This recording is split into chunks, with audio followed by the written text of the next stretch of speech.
89 বছরের পার্সিয়ান অভিনেতা ধর্মেন্দ্রকে শারীরিক অসুস্থতার কারণে মুম্বাইয়ের ব্রিচ ক্যান্ডি হাসপাতালে ভর্তি করা হয়েছে।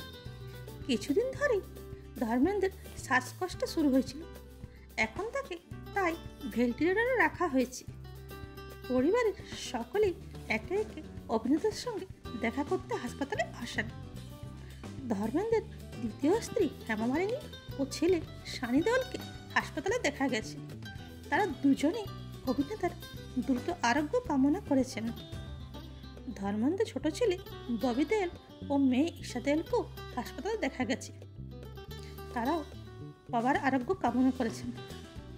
ববি দেওল সম্প্রতি এক সাক্ষাৎকারে বলেন, ধর্মেন্দ্র তার প্রথম স্ত্রী প্রকাশ কৌরের সঙ্গে এখন খান্ডালার ফার্ম হাউসে থাকেন।